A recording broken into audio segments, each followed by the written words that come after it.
allez voir même avec les liaisons 8 erreurs, 8 erreurs. Déjà, ça crée confusion. Ce n'est pas un emploi où on dit voilà, très simple.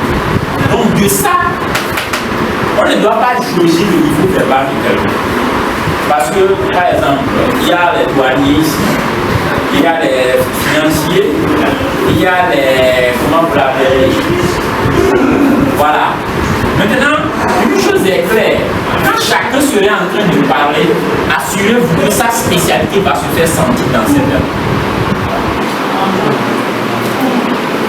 Moi, c'était une fois, on m'a dit, j'ai dit, tu fais quoi dans la vie? Je suis dans le Fritz.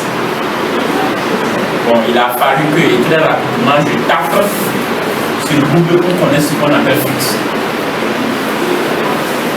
Fritz, c'est dans le domaine de douane, transport, logistique, tout ce qui va avec. C'est ceux qui envoient des choses par bateau, qui livrent aux gens, ainsi de suite. Donc bref, tant que vous ne maîtrisez pas les choses comme ça, vous allez voir que ça peut passer à côté.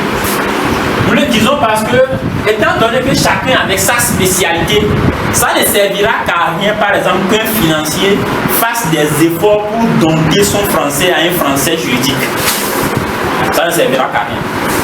Maintenant, si quelqu'un souhaite enrichir son aspect verbal, nous allons toucher quelques aspects que je vais mentionner tout à l'heure.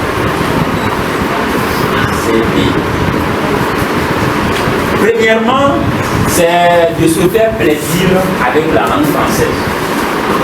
Vous savez ce que ça veut dire? Ça veut dire trouver du plaisir. Trouver du plaisir dans la langue française. Qu'est-ce que cela voudrait dire?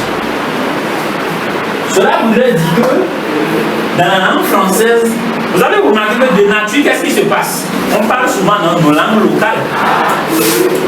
C'est pas trop bien. Si on veut apprendre à manier le français, cette habitude doit être vraiment intéressante.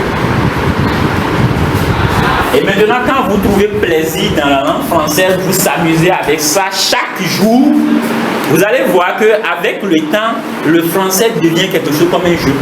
Toutes les tournures, vous les faites sans hésitation. Et puis, c'est le premier déclic. Par exemple, chez nous au Togo, ils ont la langue élevée, ça prédomine beaucoup sur le français.